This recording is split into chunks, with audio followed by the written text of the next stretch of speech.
ನಮಸ್ಕಾರ ಸ್ನೇಹಿತರೆ, ಯಾವ ರಾಶಿಯವರು ಯಾವ ದೇವರನ್ನು ಆರಾಧಿಸಬೇಕು ಮತ್ತು ಯಾಕೆ ಎಂಬುದನ್ನು ತಿಳಿದುಕೊಳ್ಳೋಣ ಬನ್ನಿ ಸ್ನೇಹಿತರೆ. ಮೊದಲನೇದಾಗಿ ಮೇಷರಾಶಿ.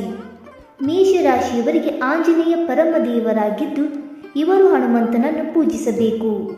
ಪ್ರತಿದಿನ ಹನುಮಾನ ಚಾಲಿಸವನ್ನು ಪಠಿಸಬೇಕು. ಎರಡನೇದಾಗಿ ವೃಷಭ ರಾಶಿ. ಲಕ್ಷ್ಮೀ ದೇವಿಯು ವೃಷಭ ರಾಶಿಯವರ ಅಧಿದೇವತೆ. ದೇವರ ಆಶೀರ್ವಾದ ಪಡೆಯಲು ಲಕ್ಷ್ಮೀ ದೇವಿಯ ಸ್ತೋತ್ರಗಳನ್ನು ಪಠಿಸಬೇಕು. ಮೂರನೇದಾಗಿ ಮಿಥುನ ರಾಶಿ. ಶ್ರೀಕೃಷ್ಣನು ಮಿಥುನ ರಾಶಿಯವರಿಗೆ ಪ್ರಧಾನ ದೇವರು.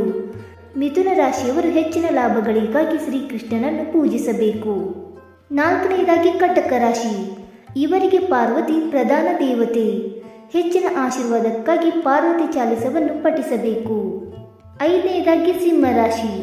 ಸಿಂಹರಾಶಿಯವರಿಗೆ ಸೂರ್ಯ ದೇವರನ್ನು ಪೂಜಿಸಲು ಸಲಹೆ ನೀಡಲಾಗುತ್ತದೆ.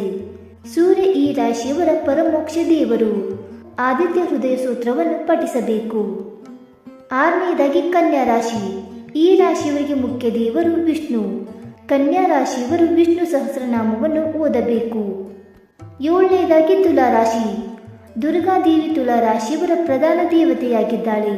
ದೇವಿಯನ್ನು ಮೆಚ್ಚಿಸಲು ದುರ್ಗಾ ಚಾಲಿಸವನ್ನು ಪಠಿಸಲು ಸಲಹೆ ನೀಡಲಾಗಿದೆ. ಎಂಟನೇದಾಗಿ ವೃಶ್ಚಿಕ ರಾಶಿ. ಕಾರ್ತಿಕೇಯನು ವೃಶ್ಚಿಕ ರಾಶಿಯವರ ಪ್ರಧಾನ ದೇವರು. ಈ ರಾಶಿಯವರು ಕಾರ್ತಿಕೇಯ ಮಂತ್ರವನ್ನು ಪಠಿಸಬೇಕು. ಒಂಬತ್ತನೇದಾಗಿ ಧನುರಾಶಿ. ಧನುರಾಶಿಯವರಿಗೆ ಇಂದ್ರನು ಪ್ರಧಾನ ದೇವರು. ಇಂದ್ರ ಮಂತ್ರವನ್ನು ಪಠನ ಮಾಡಬೇಕೆಂದು ಸೂಚಿಸಲಾಗುತ್ತದೆ. ಹತ್ತನೇದಾಗಿ ಮಕರ ರಾಶಿ. ಈ ರಾಶಿಯವರ ಪ್ರಧಾನ ದೇವರು ಶನಿ.